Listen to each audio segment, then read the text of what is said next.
नमस्कार विद्यार्थी मित्रांनो. आज आपण रेल्वे, एस-एस-सी व इतर केंद्रीय परीक्षांसाठी महत्त्वाचा असलेला चॅप्टर ह्यूमन आय म्हणजेच मानवी डोळा हा चॅप्टर बघणार आहोत. तर सविस्तरपणे आज आपण बघूया. तर बघा, डोळ्याचे 2 प्रकार असतात. एक सिंपल आणि दुसरा कंपाऊंड.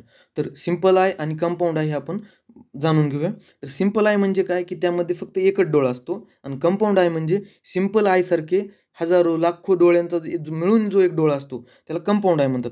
आपण फोटोमध्ये बघू शकता बघा, सिंपल आय म्हणजे हा डोळा आणि कंपाऊंड आयमध्ये असे ह्या डोळ्यासारखे असे खूप एककांचा संग्रह म्हणजेच कंपाऊंड आय असतो. तर सिंपल आय कोणामध्ये असतो? माणूस, कुत्रा, बैल, मांजर यामध्ये हा सिंपल आय असतो. तर हा कंपाऊंड आय कोणामध्ये असतो? तर आर्थ्रोपोडा ह्या फायलममधील अ, आपली मधमाशी किंवा कॉकरोच यामध्ये कंपाऊंड आय असतो. तर सिंपल आय आज आपण या व्हिडिओमध्ये सविस्तरपणे बघणार आहोत. तर बघूया. तर सिंपल आय आपल्याला असा उघड्या डोळ्याने कसा दिसतो? तर फ्रंट व्ह्यू असा दिसतो. बरोबर आहे. त्यानंतर जर त्या डोळा अर्धा फाडला तर त्याचं क्रॉस सेक्शन आपल्याला असं दिसतं. ते क्रॉस सेक्शन आपण सविस्तरपणे पुढे व्हिडिओमध्ये बघणार आहोत. त्यानंतर आयबॉल म्हणजे डोळ्याचा जो गोळा आहे पूर्ण, त्याला आयबॉल म्हणतो आपण इंग्रजीमध्ये. तो आयबॉल पण असा दिसतो.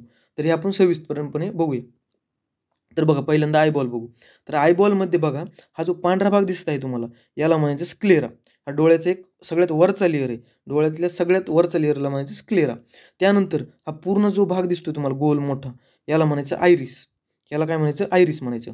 आणि त्याच्यामध्ये जो पांढरा हे काळा ठिपका दिसतोय, त्याला म्हणायचं प्युपिल. त्या प्रत्येकाचं वेगवेगळं काम आहे, ते आपण पुढे बघूया. बघा, हे आहे डोळ्याचं क्रॉस सेक्शन. आपल्याला मूळ मूळ आपला जे अभ्यासायचं ते हे इथं आहे, बरोबर? तर आता एक-एक गोष्ट बघूया आपण. तर पहिल्यांदा हे तुम्हाला जे कर्व्हड भाग दिसतोय, म्हणजे हा फुगीर भाग दिसतोय, याला म्हणायचं कॉर्निया. म्हणजे आपल्या डोळ्याची थोडक्यात खिडकी. म्हणजे जो प्रकाश आपल्या डोळ्यामध्ये प्रवेश करतो, तो ह्या कॉर्नियामधून करतो. तर या कॉर्नियाबद्दल विशेष माहिती अशी की कॉर्निया हा आपल्या शरीरातील एकमेव पार्ट आहे, की ज्याला रक्तवाहिन्या रक्त पुरवित नाहीत किंवा ऑक्सिजन पुरवत नाहीत. हा कॉर्निया ऑक्सिजन हा डायरेक्ट हवेतूनच घेतो, बरोबर आहे. त्यानंतर तुम्हाला असा थोडा निळसर भाग दिसत आहे. हा निळसर भाग म्हणजे काय आहे? हा निळसर भाग म्हणजे आहे आपला आयरिस. मगाच्या स्लाईडमध्ये बघितलेला आहे आपण. तर तो आयरिस आहे. तर त्या आयरिस आणि त्याच्यामध्ये जो प्युपिल आहे हा हा काळा भाग थोडा, हा त्यात थोडक्यात एक छिद्रासारखं असतं आयरिसमधलं प्युपिल. तर यांचं काम काय आहे, की जे प्युपिल आहे त्याच्यामधून सूर्यप्रकाशामध्ये जातो आपल्या लेन्सवर.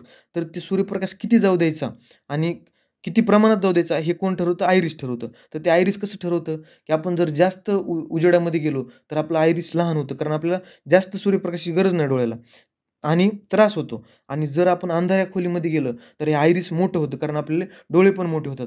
त्यामुळे आपल्याला प्रकाशाची गरज जास्त असते म्हणून हे आयरिस मोठं होतं. तर याचं काम एवढंच आहे. त्यानंतर आहे बघा लेन्स. ही जी पांढरी दिसते आपल्याला, ही आहे लेन्स.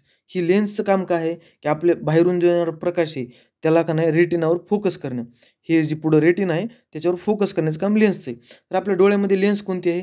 तर कॉन्व्हेक्स प्रकारची लेन्स आहे. लेन्स हे 2 प्रकारचे असतात, कॉन्व्हेक्स आणि कॉन्केव्ह. तर आपल्या डोळ्यातील लेन्स ही कॉन्व्हेक्स प्रकारची आहे, बरोबर आहे. त्यानंतर ह्या लेन्सला ॲडजस्ट करण्यासाठी इथे मसल्स असतात काही. त्या मसलचं नाव असतं सिलिअरी मसल्स. म्हणजे लेन्सला ॲडजस्ट करतात. नाहीतर लेन्स ही डोळ्यामध्ये कुठं पण हलली असती. त्यामुळे ह्या सिलिअरी मसल्स या लेन्सला ॲडजस्ट करतात. बरोबर आहे. त्यानंतर आता हा जो मधला भाग दिसतोय तुम्हाला हा, याला म्हणायचं विट्रस चेंबर. बरोबर आहे. विट्रस बॉडी किंवा विट्रस चेंबर. बरोबर आहे.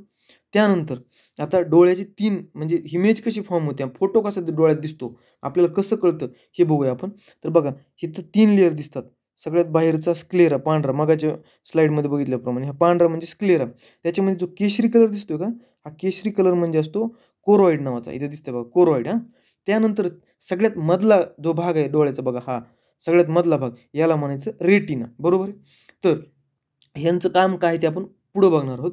तर जी डोळ्यात ही जी बाहेरून पडणारा प्रकाश आहे, तो इथं उमटतो ह्या रेटिनावर. म्हणजे इमेज पण आपली कुठं फॉर्म होते? या रेटिनावर फॉर्म होते. आणि आपल्या डोळ्यामध्ये इमेज कशी फॉर्म होते?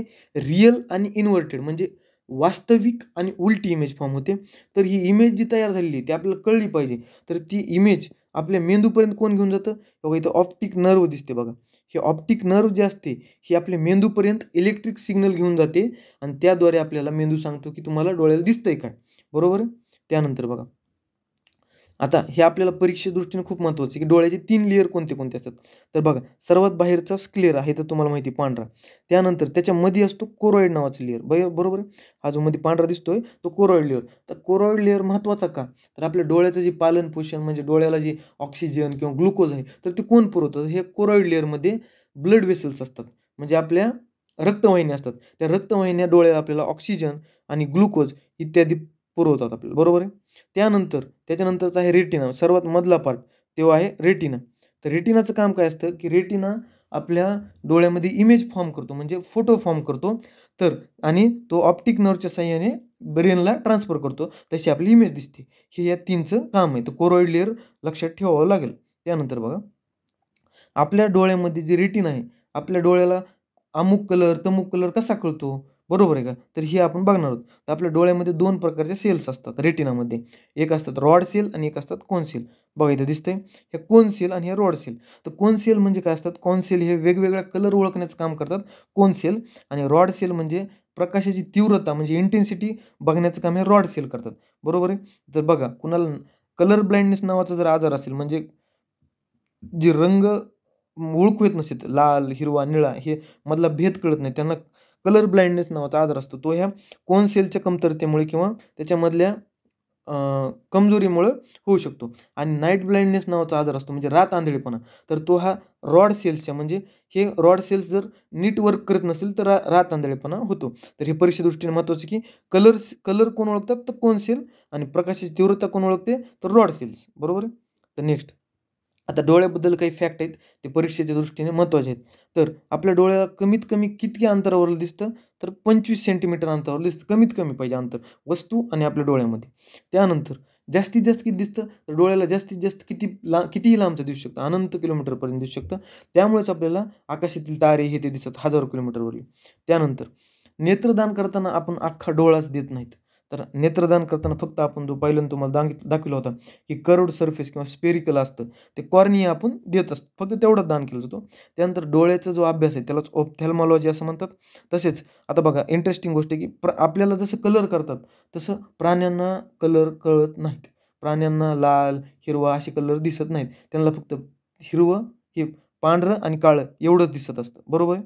फक्त पांढरं आणि काळं दिसतं. आपल्या माणसाच्या डोळ्यात कॉन्व्हेक्स नावाची लेन्स असते. बरोबर आहे? धन्यवाद.